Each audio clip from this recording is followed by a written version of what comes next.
बिस्मिल्लाहिर्रहमानिर्रहीम। आज के सेशन की अगर बात करें तो इंडेक्स की जो ओपनिंग थी वो पॉजिटिव ओपनिंग थी तकरीबन 300 पॉइंट के साथ। उसके बाद इंडेक्स का अगर लो देखें तो लो लेवल था 72,707 पे, जिधर इंडेक्स ने लूज किए थे सिर्फ 57 पॉइंट। उसके बाद इंडेक्स के हाई की बात करें तो इंडेक्स का आज का हाई था 73,260, जिधर इंडेक्स ने गेन किए थे 496 पॉइंट, तकरीबन आप कह सकते हैं 500 पॉइंट। इंडेक्स की क्लोजिंग अगर देखें तो वो 72,761 पे है, जिधर इंडेक्स ने लूज किए हैं सिर्फ 3 पॉइंट, यानी कि जिधर इंडेक्स की कल क्लोजिंग आई थी तकरीबन सेम उसी लेवल पे इंडेक्स ने क्लोजिंग दी। वॉल्यूम की बात करें तो KSE 100 इंडेक्स में तकरीबन 270 मिलियन के वॉल्यूम ट्रेड हुए, जो कि कल से बहुत कम है। कल तकरीबन 313 मिलियन के वॉल्यूम ट्रेड हुए थे KSE 100 इंडेक्स में। देखा जाए तो आज इंडेक्स तकरीबन एक ही रेंज में 73,100, इससे 100 पॉइंट ऊपर, इससे कभी 100 पॉइंट नीचे, तो तकरीबन 100-150 पॉइंट के दरमियान में रेंज बाउंड इंडेक्स हमारा परफॉर्म करता रहा सारा दिन। ऐसे नजर आ रहा था कि जैसे इंडेक्स को किसी ने पकड़ के खड़ा किया हुआ है 73,000 पे, ना ऊपर ना नीचे।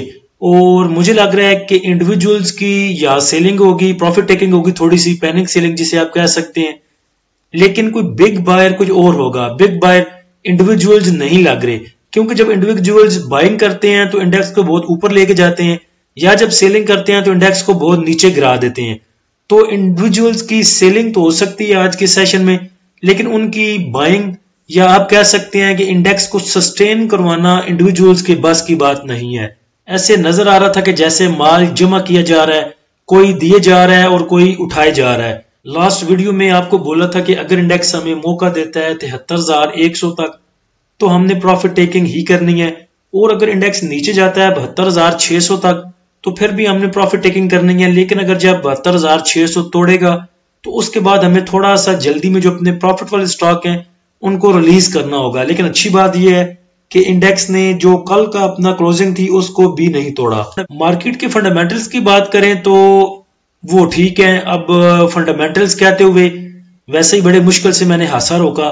हमारी मार्केट के क्या फंडामेंटल है, कोई अच्छी खबरें आती हैं तो फंडामेंटल ही फंडामेंटल है, और कुछ बुरी खबरें आती हैं तो फंडामेंटल बढ़ जाते हैं सारे। तो देखें न्यूज जो है टोटल पॉजिटिव में है। सऊदी इन्वेस्टमेंट करने के लिए आए हुए हैं। उसके बाद क्राउन प्रिंस का भी इसी मंथ में जो है वो दौरा जो है मुतवक्के है। तो लग रहा है कि सब चीजें जो है नेक्स्ट खबरें वो सब ठीक है। अब इंडेक्स बहुत अपसाइड निकल चुका है। कल भी उसने आपको तकरीबन पहले 1100 पॉइंट गेन करवाई, उसके बाद 800-850 के साथ क्लोजिंग आई, तो इंडेक्स इतना हाई साइड आ चुका है तो प्रॉफिट टेकिंग भी बनती है।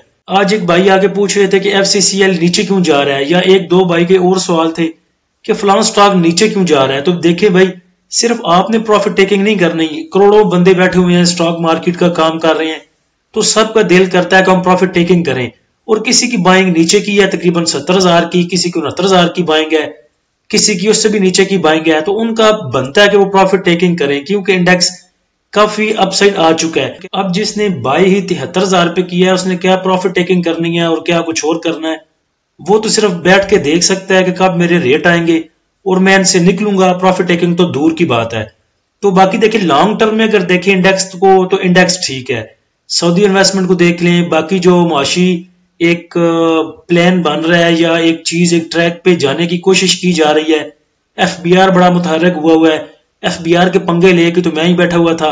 मैंने अपनी नल सेल टैक्स रिटर्न जमा करवानी थी, तो उसमें मेरे ख्याल से उन्होंने एक नया कट्टा खोल दिया है। पहले तो आराम से नल सेल टैक्स जो रिटर्न है वो जमा हो जाती थी, अगर आपने कुछ खाया पिया नहीं, गिलास तोड़ा बाहर आने, कभी ऐसा कुछ चक्कर है तो नल सेल टैक्स रिटर्न जो थी वो आपकी वैसे ही जमा हो जाती थी। अब वो कहते हैं जी कि बैलेंस शीट को मेंटेन करें। अब जो हम ऑलरेडी स्टॉक का काम कर रहे हैं, क्या बैलेंस शीट को मेंटेन करें? बैलेंस शीट तो ऑलरेडी हमारी बनी हुई है CDC के पास, उधर जाके देख लें। लेकिन उस पर मैं 1 घंटा खप चुका हूँ, यूट्यूब में भी देख चुका हूँ, तो समझ कोई नहीं आया। नेक्स्ट फिर देखेंगे क्या करना है उसे। वो कहने सुनने का मतलब ये था कि FBR भी लगा हुआ है बंदे पकड़ने में, जो पहले बैठे हुए हैं पहले उनको पकड़ने के चक्रों में है, उसके बाद जो उड़ते हुए हैं उनके पीछे वो बाद में जाएगा। टॉप एक्टिव स्टॉक में देखें तो पेल में सबसे ज्यादा वॉल्यूम जनरेट हुए 64 मिलियन के, FFL 40 मिलियन, WTL 29 मिलियन, हम 27 million, KEL 23 million, FCCL 21 million, AGL 16 million, PRL 14 million, treat और PIA में 13 मिलियन के। कल PIA को कैप लगा था और तकरीबन कुछ लाख जो थे वो इसमें मेरे ख्याल से ट्रेडिंग हुई थी शेयर्स की। कल इसमें ज्यादा वॉल्यूम नहीं थे, चूंकि जो बायर सेलर है, खासकर जो सेलर है, वो देखता है कि अब मेरा स्टॉक कैप हो चुका है, लिहाजा इसे आज नहीं बेचते, कल बेचेंगे। तो जब कोई भी चीज अपर कैप या लोअर लॉक पे जाके लगती है तो फिर उसमें जो ट्रेडिंग है स्टॉक्स की वो बहुत कम होती है। सेक्टर वाइज पॉइंट कंट्रीब्यूटर देखें तो सबसे आगे आज इन्वेस्टमेंट बैंक्स हैं, उसके बाद पावर जनरेशन, उसके बाद फार्मास्यूटिकल कंपनीज। ये तीन आपके मेजर हैं जिनमें बाइंग हुई।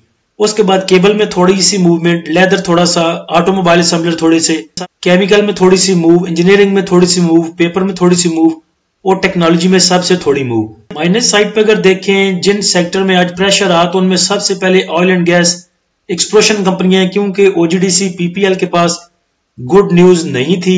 जो आपको पता है कि इनकी निजकारी की जो लिस्ट थी उनमें से इनका नाम निकाल दिया गया, तो कुछ वो भी वजह थी इनकी ज्यादा प्रेशर लेने की।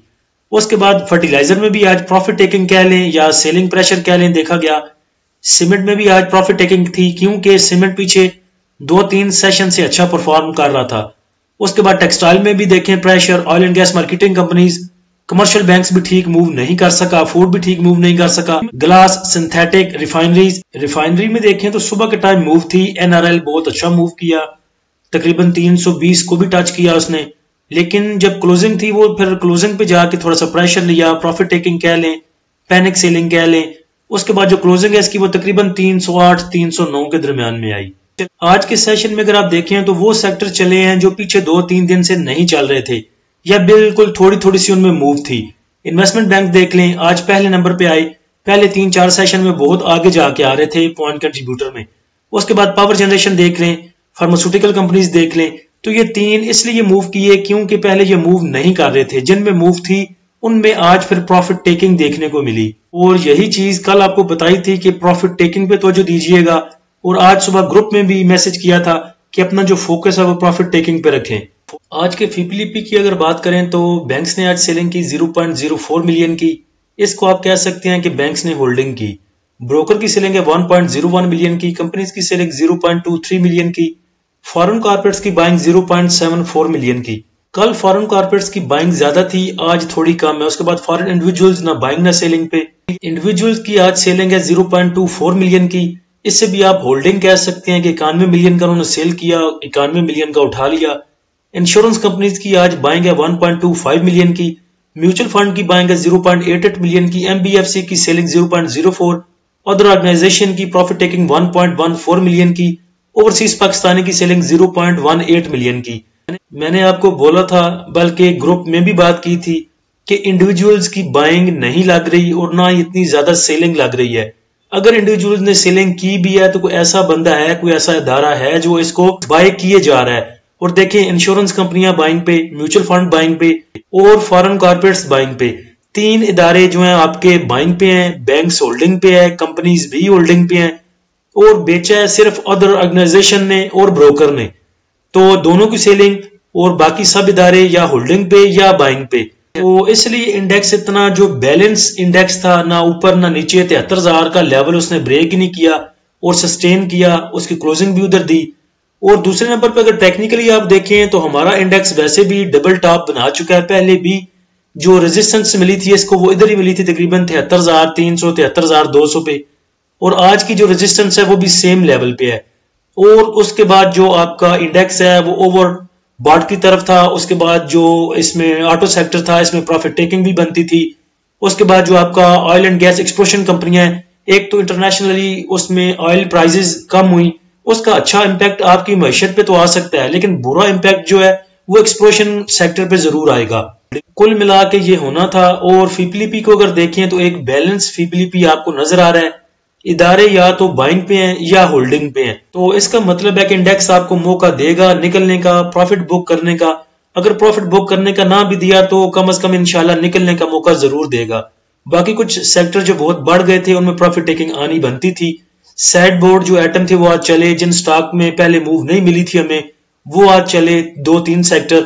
और जिन सेक्टर में अब प्रॉफिट टेकिंग हो चुकी है, जो नीचे जा चुके हैं, ये दोबारा बाउंस बैक कर सकते हैं, रिकवरी की तरफ जा सकते हैं। एच कार में भी थोड़ी सी प्रॉफिट टेकिंग और हो सकती है, जीएचएनआई में, और जितने भी सेक्टर जो ज्यादा बढ़ गए थे।